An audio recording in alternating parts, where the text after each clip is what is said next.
Bismillahirrahmanirrahim. Assalamualaikum warahmatullahi wabarakatuh.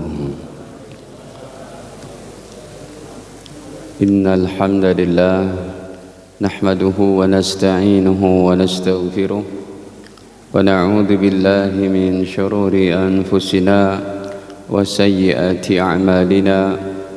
May yahdihillahu fala mudilla lahu ومن يضلل فلا هادي له أشهد أن لا إله إلا الله وحده لا شريك له وأشهد أن نبينا محمدا عبده ورسوله لا نبي بعده اللهم صل وسلم على نبينا محمد وعلى آله وصحبه ومن اتبعهم بإحسان إلى يوم القيامة أما بعد.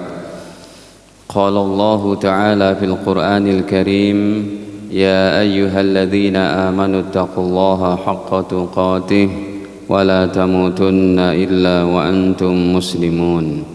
Alhamdulillah, para hadirin kaum muslimin wal muslimat yang dirahmati Allah Subhanahu wa taala.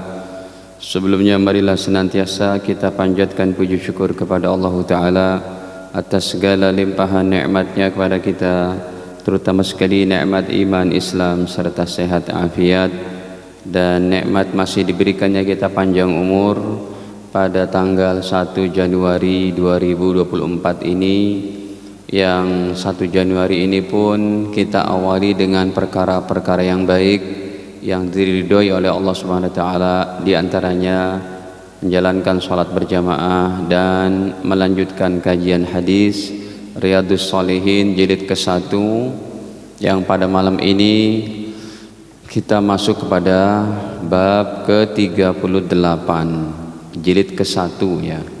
Kalau jilid keduanya mah sudah bab ke-200 sekian. Hadirin, bab ke-38 adalah babu wujubi amrihi wa ahlahu wa auladahu al-mumayyizin. Bab kewajiban seorang kepala keluarga memerintahkan istri dan anak-anaknya, anak-anak yang sudah mumayyiz, yang bisa membedakan mana benda najis dan tidak najisnya,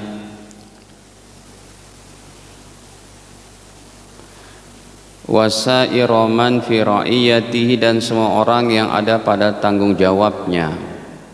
Diperintahkan untuk apa? Bi ta'atillahi ta'ala, untuk taat kepada Allah, wa nahyihim anil mukhalafah, serta melarang anak-anak, keluarga, istri untuk menentang daripada perintah-perintah Allah. Dia melarang untuk tampil beda dari perintah-perintah Allah. Wa ta'dibihim wa man'ihim min irtikabi manhiyin an, dan mengajarkan adab kepada mereka serta mencegah mereka dari, yaitu menjalankan larangan-larangan yang dilarang oleh Allah Subhanahu wa taala. Hadirin, sebenarnya pembahasan ini ya, pembahasan yang teramat penting. Seorang kepala keluarga itu, ya, kepala keluarga adalah suami, nanti wakil kepala keluarga adalah istri. Ini sebenarnya tanggung jawab berdua, sebab nanti Imam Nawawi membawakan hadis-hadis yang berkenaan dengan kewajiban suami istri. Saya katakan penting, kenapa? Karena ini berkenaan dengan keberlanjutan kita ketika meninggal dunia.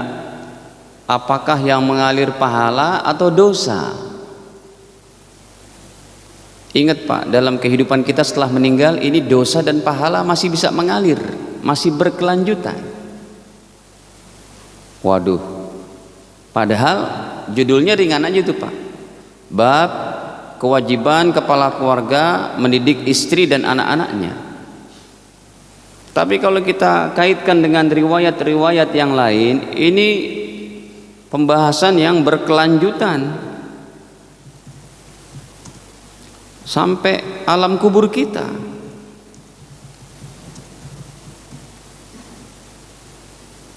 Berkelanjutannya akan pahala atau dosa-dosa. Kok bisa? Ya, dua-duanya ini berlaku. Kita mau pilih mana ini hadirin? Baik, saya contohkan. Ya, sekarang yang mengalirnya adalah pahala. Sebentar, ini saya tambahkan dulu. Mengalir berupa pahala atau dosa? Sekarang yang berupa pahala.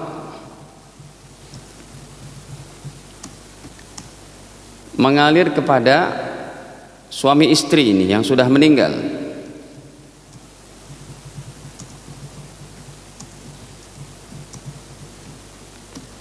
Bila anak-anak menjadi ahli ibadah, tuh ngalir tuh, anaknya sholat wajib, anaknya tutup aurat, anaknya mengaji, anaknya sedekah, anaknya haji umroh, mengalir pahala untuk orang tua yang sudah meninggal karena dia mengajarkan agama, dia yang mendidik. Sekarang mengalirnya berupa dosa-dosa, ya, kepada suami istri. Ya Allah, ini mah sangat merugikan kita. Ya, bila anak-anak tidak dididik untuk sholat, menutup aurat, dan lain-lain. Sekarang sepasang suami istri udah meninggal dunia, anaknya nggak sholat karena nggak pernah diajarkan agama, dosa yang ngalir, Pak. Itu kan Imam Nawawi itu nggak sampaikan masalah ini, tapi saya kaitkan dengan hadis-hadis yang lain. Anaknya nggak nutup aurat karena suami istri tidak pernah menyatakan, nak tutup aurat, nah yang baik. Ya, anak-anaknya yang tidak menjalankan agama karena tidak dididik sama sepasang suami istri ini, meninggal ngalir berupa dosa. Apa nggak ngeri, Pak? Tapi kalau yang poin pertama, anak-anak menjadi ahli ibadah, anaknya ke masjid, pahala ngalir kepada bapak ibu. Apalagi kalau anaknya tambah ilmu, dia sholatkan untuk orang tua, dia puasakan untuk orang tua, dia hadiahkan bacaan Quran, dia hadiahkan haji dan umroh. Dalilnya seabrek-abrek itu. Dalilnya banyak banget itu. Oke, kita inikan saja dulu. Coba. Dalam hadis Sahih Muslim, ini hadis yang paling gampang deh dalam masalah ini, ya. Nabi bersabda, "Idza matal insanu." Sebenarnya hadisnya yang terkenal tuh idza matal insan, bukan idza mata ibnu Adam. Cuma kita hafalnya yang idza mata ibnu Adam, ya. Padahal yang terkenalnya dalam Sahih Muslim, idza matal insanu, apabila seseorang meninggal dunia, suami istri meninggal dunia, Sahih Muslim 4310, maka in qata'a anhu amaluhu, amal-amalnya suami istri ini terputus di dalam kuburnya. Suami istri kalau udah meninggal di kuburnya nggak bisa sholat, puasa, baca Quran, sholawat, taubat, istighfar, sedekah, udah nggak bisa, itu terputus. Jadi pemahaman kalau mayit meninggal, bukan mayit meninggal, seseorang meninggal terputus amalnya karena dia sudah tidak bisa beramal soleh di kuburnya, itu terputus. Tapi masih mengalir, illa min salasatin, kecuali dari yang tiga. Pasti yang tiga ini karena diantaranya orang tua suami istri concern untuk menjalankan pendidikan, mengajarkan agama kepada anak-anaknya. Illa min salasatin, yang pertama sodaqah jariyah, wakaf.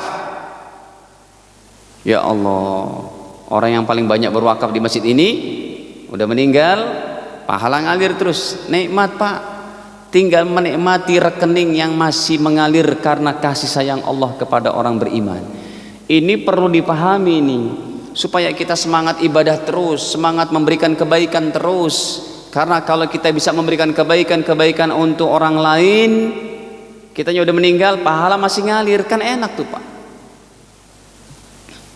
Pasti kalau orang sudah mengalir terus pahalanya, nggak bakal ada siksa kubur. Kuburnya menjadi taman-taman surga. Au ilmin yuntafa'u bihi, ataupun ilmu yang bermanfaat yang kita ajarin. Ya. Yang ketiga, awaladin salih yad'u lahu, ataupun anak saleh yang mendoakan orang tuanya.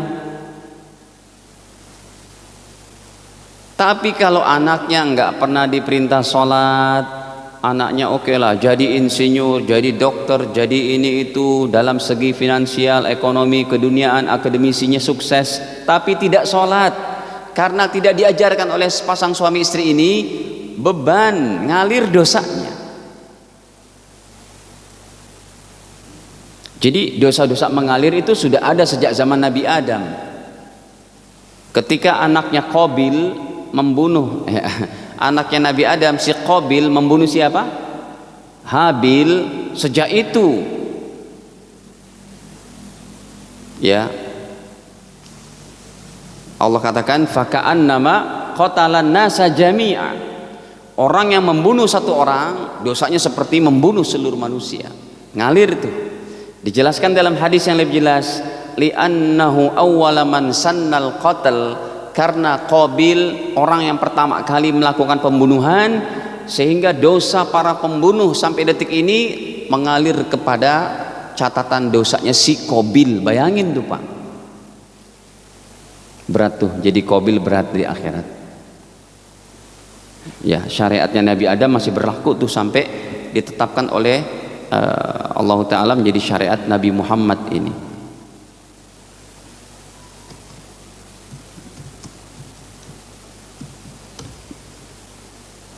Tuh, qala Nabi, hadis Bukhari ini, la taqtul nafsun zulma, ataupun la tuqtal nafsun zulma, tidaklah terbunuh satu jiwa karena dizolimi, illa kana ala ibni adamil awal, kecuali dosanya mengalir kepada anaknya Nabi Adam yang pertama tuh, si Qabil. Ya, kiflun min damiha, dosa karena darah mengalirnya itu, ngalir dosanya kepada si Qabil. Kenapa? Wadzalika li'annahu awwala man sannal qatl, karena si Qabil adalah orang pertama kali yang mengerjakan pekerjaan pembunuhan. Jadi ingat hadirin, dalam syariat ini ada pahala mengalir, ada dosa mengalir. Gitu juga nih kesempatan kita dalam berkeluarga Pak. Ya, suami istri udah konsentrasi tuh bekerja keras, suaminya cari nafkah, istrinya pun mendidik anak-anak di rumah.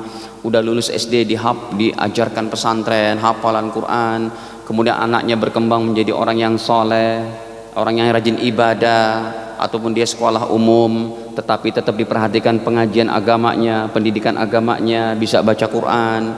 Anaknya menjadi dokter, menjadi ini itu, menjadi pejabat, tapi sholat, tapi ibadah, pahala mengalir. Tapi kalau nggak pernah diajarin, dosa mengalir. Tapi kalau ada sepasang suami istri sudah mengajarkan tuh kepada anak-anaknya kebaikan-kebaikan, menjalankan perintah, menjauhi larangan, tapi anak-anaknya nggak mau, itu dosanya tidak mengalir bagi bapak ibunya, karena dia sudah menjalankan perintah itu. Ini yang dimaksudkan oleh Imam Nawawi dalam pembahasan bab ke-38, bab kewajiban memerintahkan istri dan anak-anaknya yang sudah mumayyiz untuk menjalankan semua perintah, menjauhi larangan. Cuma Imam Nawawi aja nggak sebut keterangannya kayak saya tadi, karena saya berpikirnya lebih ke depan begitu. Kehidupan kita kalau sudah habis, nggak diam gitu aja Pak. Kita di alam kubur bisa pahala mengalir gitu. Baik, bisa dipastikan tuh kalau pahala mengalir, dosanya habis sudah tuh di kuburnya. Kuburnya menjadi taman-taman surga. Himpitan kubur nggak ada tuh yang menghimpit kayak begitu. Baik, Hadirin, Imam Nawawi membawakan ayat pertamanya surat Toha itu. Wa'mur ahlaka bis salati wastabir 'alaiha, perintahkanlah keluargamu untuk salat, wastabir 'alaiha, dan bersabar. Ada orang enggak bersabar untuk salat, Pak. Allah, saya salat terus tapi rezeki saya seret gitu. Ini memang kalau dipakai apa itu hawa nafsu ya kayak gitu. Ya. Salat standarnya cuma duit, dunia, ya. Kayak begitu. Padahal Masya Allah, orang kalau imannya udah masuk nggak bakal lah ninggalin sholat, kecuali udzur syar'i yang nanti juga ada konsekuensinya, dikodok atau diapakan begitu. Ayat kedua, nah ayat kedua ini yang lebih mengena juga, surat At-Tahrim. Ya ayyuhalladzina amanu, wahai orang-orang beriman, qu anfusakum wa ahlikum nara, ya, jagalah diri kalian dan keluarga kalian dari api neraka. Baik, beliau langsung membawakan hadisnya. Yang pertama dari sahabat Abu Hurairah, qala, beliau berkata, akhadal Hasan bin Ali radhiyallahu anhuma, Sayyidina Hasan, ya, beliau pernah mengambil satu butir korma min tamri shadaqah, dari korma zakat. Sedekah di sini artinya zakat. Ada korma zakat, ya, namanya Sayyidina Hasan masih kecil, diambil tuh, ya, korma zakat diambil. Faja'ala fi fih, siap dimakan sama Sayyidina Hasan yang masih kecil itu. Faqala Rasulullah SAW, maka Rasulullah bersabda, kah irmi biha. Apa ya Pak bahasanya itu kalau supaya anak itu melepehkan yang dimakan? Kalau bahasa kitanya apa? Hah?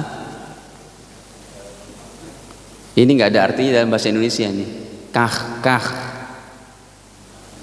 Kalau kita ya, lepehin gitu. Ya. Irmi biha, lepehin, buang kata Nabi. Amma alimta, wahai Hasan, emang kamu tidak tahu, anna la na'kul shadaqah, kita keluarga Nabi Muhammad SAW, anak cucu saya, tidak boleh memakan daripada harta zakat. Ya, ini pendidikan agama yang dibawakan oleh Imam Nawawi pertama kali hadisnya ini. Padahal enaknya tuh karena ayatnya ayat sholat kan ya Pak. Ayatnya kan ayat sholat tuh, wa'mur ahlaka bis sholat, perintahkan keluargamu untuk sholat. Enaknya tuh perintah sholat dulu ya. Tapi terserah Imam Nawawi mau bawakan seperti apa gitu. Ya. Jadi pendidikan kepada keluarga Nabi, Sayyidina Hasan masih usia 6 tahun 7 tahun. Ya, lepehin. Kita tidak boleh menerima zakat. Ya. Jadi keluarga Nabi Muhammad SAW itu sampai kapanpun kalau emang nasabnya benar merupakan keluarga Nabi, tidak boleh menerima daripada zakat. Kalau hadiah boleh. Ya. Baik. Dalam riwayat yang lain, anna la tahillu lana shadaqah, sesungguhnya kita itu tidak halal untuk makan dari sedekah. Nah ini ya, kah di sini diterjemahkan oleh Imam Nawawi kalimatu zajrin lis-sabi, kalimat ucapan untuk apa itu, memperingatkan kepada anak kecil, anil mustaqdarat, supaya tidak memakan dari benda-benda yang seperti itu, benda-benda seperti zakat gitu ya.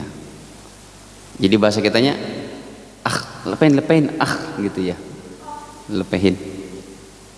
Wa kana al-Hasan sobiyan, Sayyidina Hasan masih kecil waktu itu. Baik. Hadirin, kemudian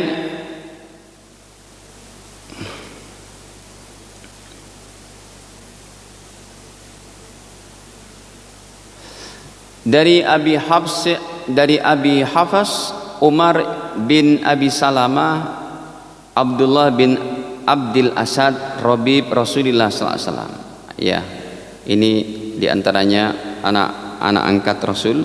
Ya, beliau berkata, kuntu ghulaman fi hijri Rasulillah. Aku pernah dalam didikan Rasul sallallahu alaihi wasallam. Wa kanat yadi tatish fi sohfah. Tanganku itu kalau makan kesana kemari. Ya, tangannya itu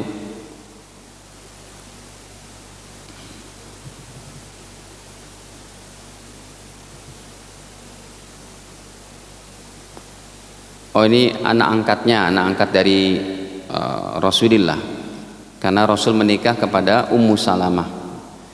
Jadi beliau ini dalam keadaan masih kecil gitu ya. Kalau makan kan satu nampan begitu, tapi makannya itu tangannya kesana kemari. Kan kalau kita makan satu nampan itu sunnahnya makannya ada di dekat kita. Dia enggak ke sono, ngambil ke sini gitu ya. Faqala li Rasulullah SAW, maka Rasul bersabda, ya gulam, wahai anak, samillah, baca bismillah kalau makan. Samillahi ta'ala, baca bismillahirrahmanirrahim ya. Wa kul biyaminik, makanlah pakai tangan kanan. Wa kul mimma yalik, dan makanlah dari yang terdekat. Terdekat. Kalau kita makan lagi satu nampan tuh, makan yang terdekat gitu ya. Ini terdekat, yang di sini juga. Nanti tinggal tengah-tengahnya itu. Ya, bareng-bareng dihabiskan begitu. Dan jangan sisakan satu makanan, karena kalau kita udah baca bismillah, keberkahan itu pada semua makanan. Dikhawatirkan satu nasi yang tersisa, berkahnya di situ. Makanya Aisyah tidak bisa membedakan tuh kalau Rasul makan, mana nampan yang masih baru sama nampan yang bekas dipakai, karena semuanya bersih. Termasuk sunnah Nabi itu Pak, Anda makan di warung Padang, kan biasanya kuahnya tuh asik tuh, Anda giniin gitu ya. Itu sunnah, melumat-lumatnya itu. Cuma kan kita kalau dilihat orang kayak gengsi gitu, udah habiskan aja. Padahal itu sunnah. Sama tangan kita ini kalau ada sisa-sisa kuah gitu, sunnah kita hidupkan. Famazalatil kat'amati ba'du, maka cara makan saya setelah itu adalah seperti yang Nabi sabdakan, baca bismillah, pakai tangan kanan dari yang terdekat gitu ya. Allah alam, Imam Nawawi mengajarkan baru pendidikan ini, padahal ayatnya sudah asik tuh Pak. Ayat sholat dulu gitu kan ya. Coba nanti beliau bawakan nggak nih perintah tentang sholat? Kayaknya sih dibawakan. Nah, yang ketiga hadisnya dibawakan oleh Imam Nawawi. Nabi bersabda, sebab gitu ulama-ulama yang mensyarahkan kitab ini mengatakan begitu, diantaranya Imam Nawawi, ayat pertama dibawakan untuk masalah ini sholat. Padahal bagusnya hadisnya pun tentang sholat dulu, karena sholat merupakan perintah agama yang paling penting begitu. Nah, ini sudah 3 hadis. Hadis ketiga nih, Nabi bersabda, kullukum ra'in, setiap kalian pemimpin, wa kullukum mas'ulun an ra'iyatihi, dan setiap kalian pasti ditanya tentang kepemimpinannya. Al imamu ra'in, seorang presiden pemimpin. Semoga Indonesia dapat pemimpin yang baik ya Pak, yang cinta rakyat, yang soleh, yang cerdas gitu ya. Ya udah kangen banget kita dengan keadilan, dengan perkara-perkara yang baik begitu. Nanti saya bilang begini, bicara politik lah ya.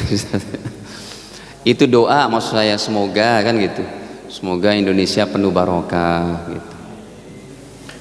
wa mas'ulun an ra'iyatihi, dan seorang presiden itu ditanya tentang kepemimpinannya.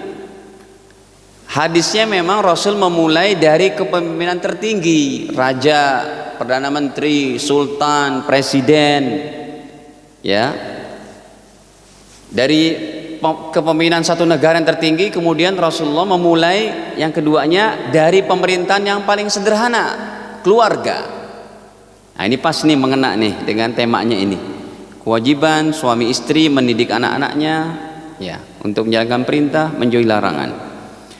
Nah kemudian Nabi bersabda, warrajulu ra'in fi ahlihi, seorang suami adalah bertanggung jawab kepada keluarganya, wa mas'ulun an ra'iyatihi, dan dia akan ditanya oleh Allah.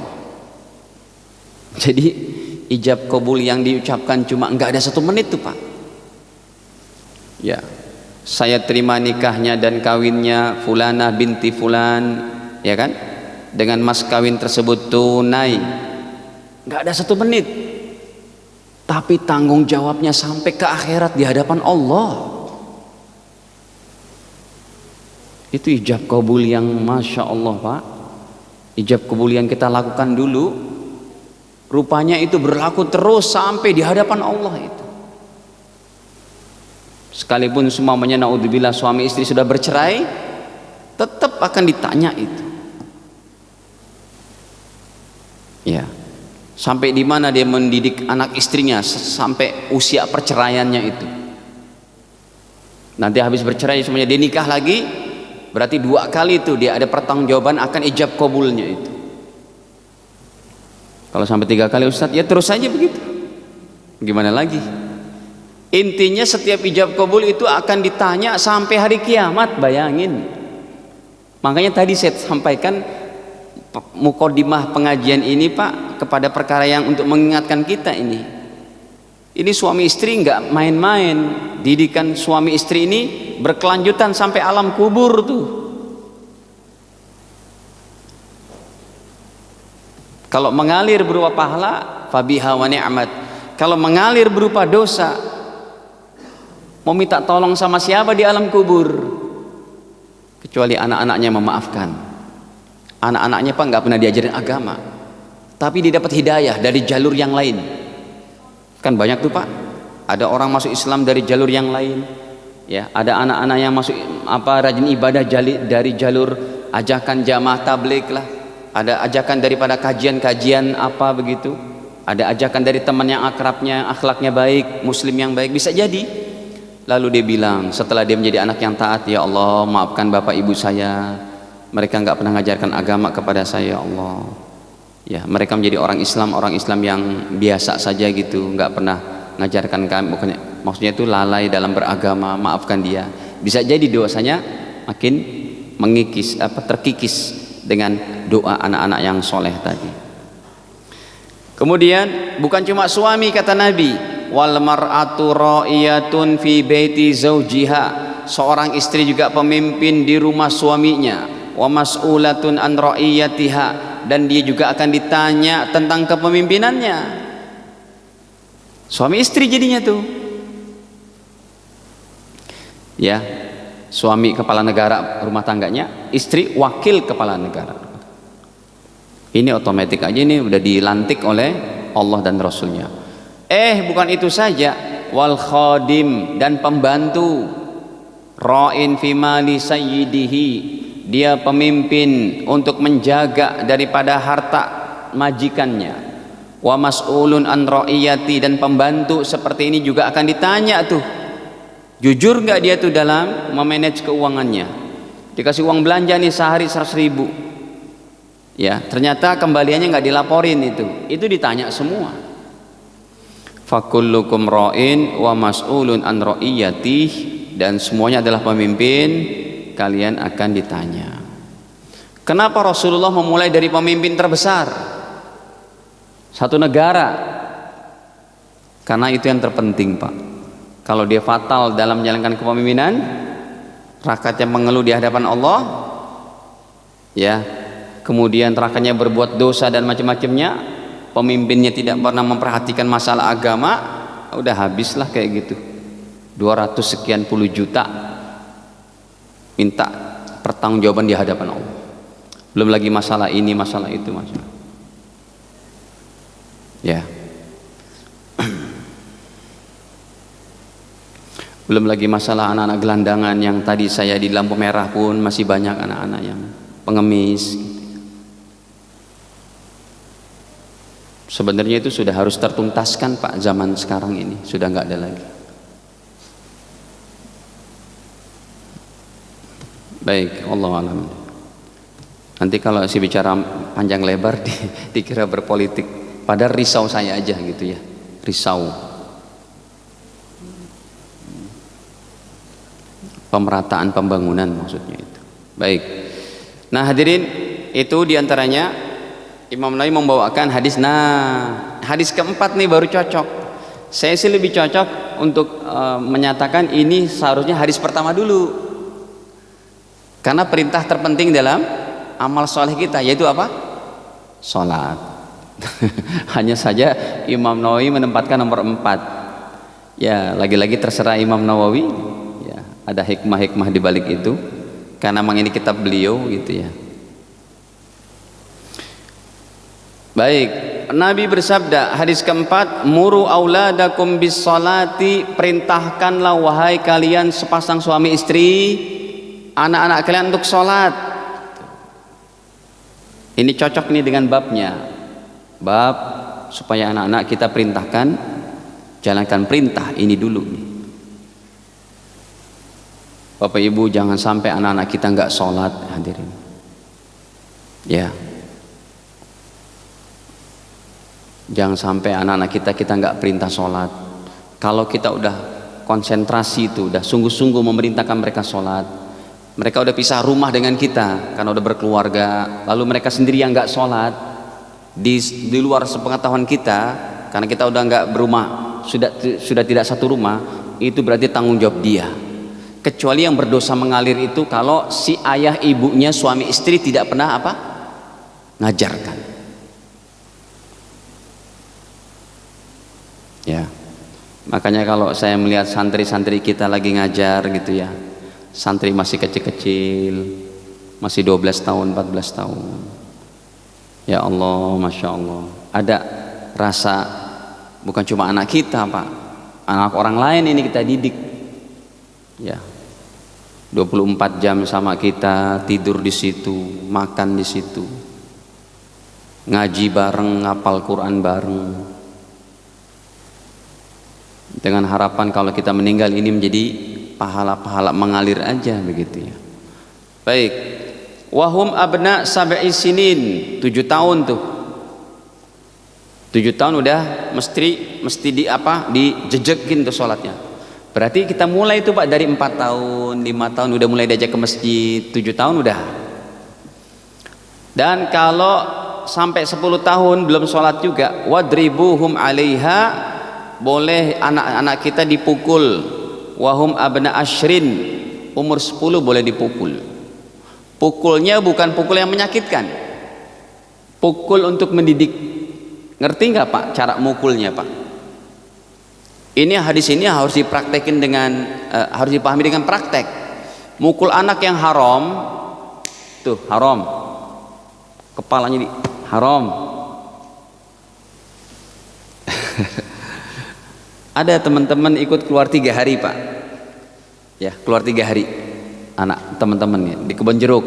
Dulu saya masih ingat itu, saya pun masih sekolah, ikut keluar 3 hari. Bapaknya nih semangat banget, ternyata anaknya itu pas lagi keluar dia sholat berjamaah, lagi sholat berjamaah, anaknya ternyata lagi main gitu, karena keluarnya di Mangga 2 dekat Mangga Besar situ. Pas ketahuan sama bapaknya yang ngejos ini lagi semangat-semangatnya, dipukul mukanya. Saya ingat banget, ditonjok mukanya itu blok. Kemudian ada Ustadz Najib di situ, almarhum. Kenal Pak Ustadz Najib yang di Ancol, Imam Ancol. Beliau katakan, "Pak, jangan dipukul muka," katanya. Ya. Beliau pun sudah meninggal dunia, Ustadz Najib Mahfuz ya. Allah yarham.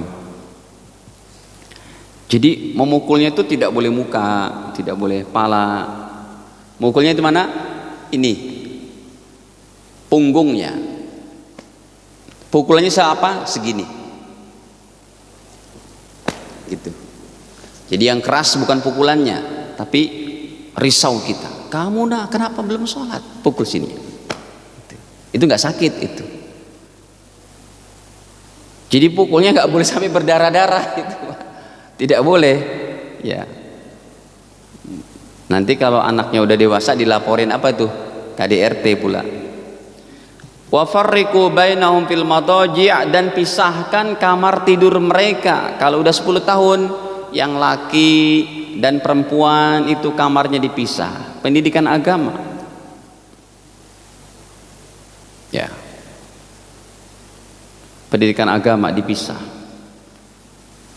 Ya, di sini juga kewajiban kepala keluarga nih untuk menghadirkan yang terbaik bagi anak-anaknya.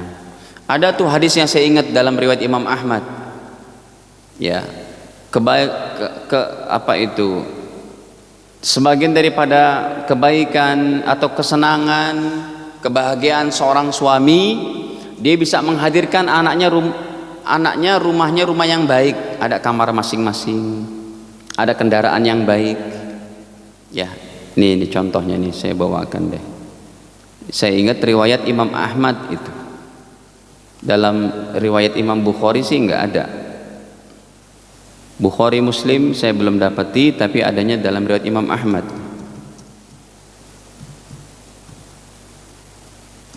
Nih. Tuh. Min sa'adat ibni Adam, kebahagiaan daripada seorang kepala keluarga yang dia susah payah mencari harta, menghadirkan terbaik untuk anak istrinya. Yang pertama adalah bukan yang ini, yang bawahnya lagi. Nih, tuh kata Nabi, min sa'adat ibni Adam, kebahagiaan daripada seorang kepala keluarga. Di rumahnya ada apa yang pertama? Almar'atus salihah, istri pendamping hidup yang salihah. Yang kedua, wal maskanus salih, rumah yang baik. Rasul perintahkan tuh. Kenapa? Karena kalau anaknya 6, 3 perempuan, 3 laki, itu kalau udah 10 tahun ke atas dipisah kamar-kamarnya.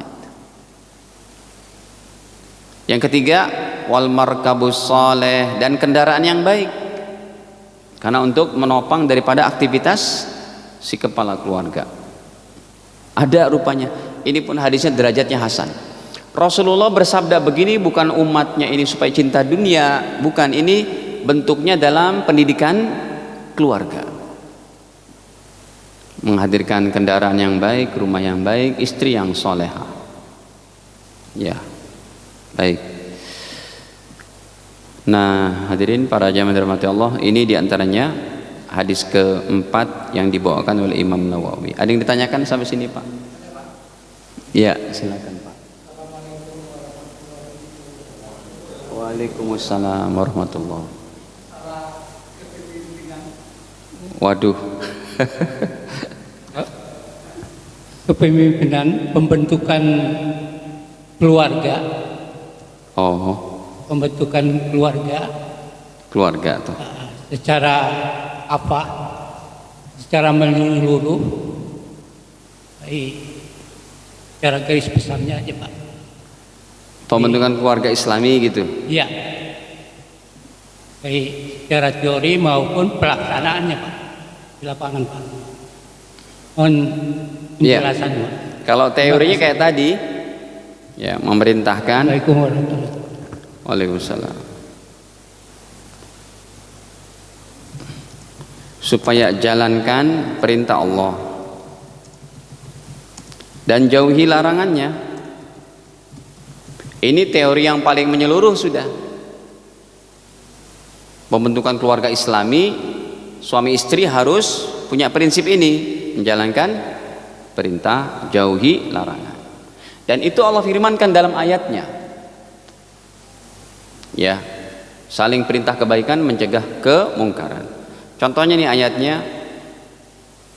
apa itu? Wal mu'minuna wal mu'minati ba'dhuhum awliya'u ba'd ya'muruna bil ma'rufi wa yanhauna 'anil munkar. Gitu kan? Laki dan perempuan itu penolong, pembantu, saling tolong menolong di antara mereka. Surat apa itu, Ustadz? Saya lupa ayatnya.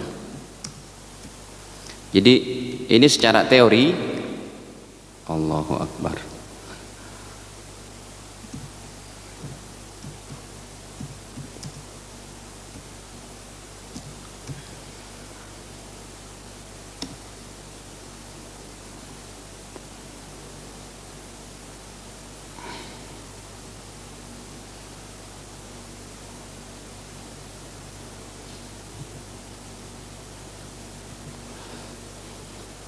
Mana ya? Wal mu'minuna wal mu'minat. Ada yang hafal nggak Ustaz ayat keberapa itu? Auliya'u ba'd. Ini sudah ketemu. Ya. Surat apa? At-Taubah. Wal mu'minuna wal mu'minatu ba'duhum auliya'u ba'd. Mukmin laki dan mukmin perempuan artinya apa? Suami istri.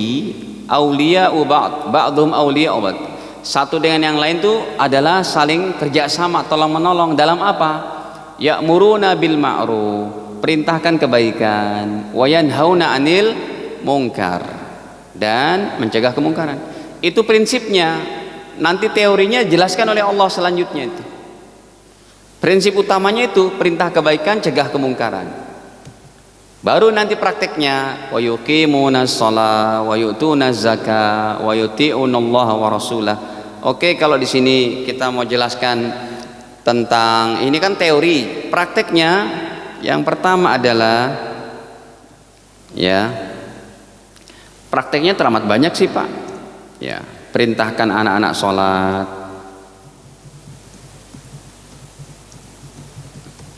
Tentunya ini suami istri yang sudah ini ya Pak, bukan jomplang. Ada suaminya yang taat, istrinya nggak taat.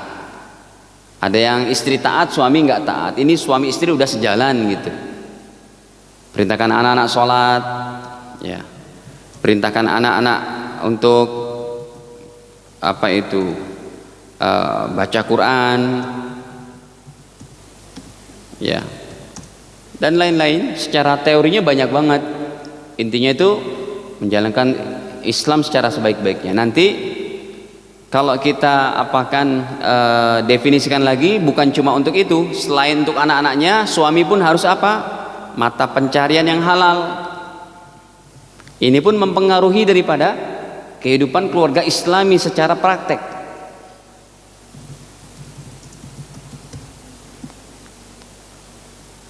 Ya, banyak sekali ininya prakteknya. Paling tidak nanti yang nomor 4, doakan mereka supaya jadi anak-anak yang soleh-soleh. Ataupun doakan keluarga kita menjadi keluarga sakinah mawaddah warahmah. Ya, samawa lah gitu. Ya. Begitu secara teori. Dan prakteknya itu sangat banyak. Kalau mau ditulisin ya banyak. Perintahkan sholat, tutup aurat, jalankan puasa, dan macam-macam. Baik, ada lagi yang lain?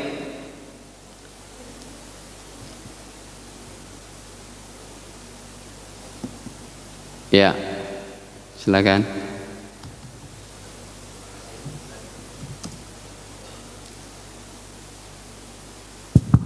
Terima kasih. Saya akan bertanya seputar mengenai tentang mendidik keluarga. Cuman saya akan bertanya di sisi lainnya. Tadi kan untuk bentuk mendidik kan bukan hanya sekedar kita mengingatkan sholat atau mengingatkan baca Quran dan lain sebagainya. Tapi tadi ada di catatan Pak Ustadz mengenai ada beberapa di antara kita, terutama teman-teman kita maupun saudara-saudara kita dalam mencari nafkahnya, Ustaz. Itu kan tadi Pak Ustaz katakan itu juga sangat pengaruhi untuk mendidik keluarga kita. Salah satunya adalah di kalangan saudara kita juga ada mencari nafkah di salah satu lembaga atau bank-bank yang operasional gitu. Apa? Ustaz. Di bank-bank yang mengandung riba gitu. Ada beberapa. Itu yang saya tanyakan itu akan mempengaruhi atau boleh nggak dalam untuk mendidik anak kita dalam mencari nafkah, kerjanya di bank konvensional atau di hal, apalagi sekarang di kampung-kampung banyak sekali orang-orang yang membuka usaha dengan uang bank ya Ustaz. Bank itu bank keliling, itu mereka usaha modalnya dari sana gitu Ustaz. Itu gimana ya? Saya juga bingung. Ya. Mohon pencerahannya Ustaz. Terima kasih. Iya, tentunya ini adalah bukan merupakan harta yang halal gitu ya. Ini susah nanti untuk membentuk keluarga yang baik kalau anak-anaknya tumbuh besar dari harta yang seperti ini. Ya, seperti di Indonesia kan sudah dikeluarkan fatwa MUI, makanya MUI itu ada yang namanya DSN, Dewan Syariah Nasional. Jadi semuanya kita harus beralih kepada bank-bank syariah yang sudah dikeluarkan oleh MUI. Itu beda itu sudah terhindar daripada sistem ribawi. Sekalipun angkanya kayaknya lebih besar, lebih besarnya itu sudah tidak termasuk riba. Itu kan cuma akadnya saja. Kalau Anda pernah minjem di bank syariah akan ketemu itu. Kok agaknya besar? Memang seperti itu, agak besar karena dia ada satu pengembalian yang nantinya bukan dari riba tapi dari akadnya tadi. Ya. Kayak kita beli mobil katakanlah 500 juta. Nanti bank syariah beli mobilnya dulu. Beli mobilnya nanti dijual kepada kita dengan akad jual belinya kepada si bank itu langsung, nggak pakai leasing. Makanya leasing itu kan tidak boleh ya. Leasing itu sewa, beli itu nggak ada dalam Islam ya. Makanya beralihlah kepada bank syariah, sekalipun tampaknya dia lebih besar dalam perhitungannya, tapi dia sudah halal, sudah ada fatwa dari MUI. Pastilah begitu ya. Ini mencari nafkah termasuk perkara yang sangat penting, karena satu orang tumbuh daging dari yang tidak halal. Kata Nabi dalam hadisnya, saya mau sampaikan tapi sudah azan ya. Kata Nabi tidak masuk surga itu. Jadi termasuk perkara yang paling penting, mengalahi sholat kalau dia hartanya tidak halal. Sholat puasanya nggak diterima kalau dia hartanya yang masuk tidak halal. Saya katakan itu termasuk penting. Makanya tadi kita katakan termasuk nomor 4-nya itu, nomor 3-nya mata pencarian yang halal. Nah, kalau orang yang bekerja di bank konvensional dia masih muda, keluarlah. Kalau emang dia ininya perbankan, backgroundnya, carilah yang syariah atau beralih kepada yang lain. Kecuali kalau dia memang yang sudah banyak tanggungan, usia udah 50 sekian, mau pindah kerja enggak ini lagi. Tapi kalau dia konsentrasi kepada tawakal kepada Allah, semoga Allah mudahkan untuk masalah itu. Yang jelas ini bukan harta yang baik untuk menjadikan keluarga yang sakinah, mawaddah, warahmah. Ya, Allah alam biswab. Ini saja hadirin, jawabannya sebenarnya panjang, cuma waktunya sudah habis. Insyaallah the next saja. Hadanallahu ikum ajma'in, subhanakallahumma bihamdik, asyhadu an la ilaha illa anta astaghfiruka wa atubu ilaik. Wassalamualaikum warahmatullahi wabarakatuh.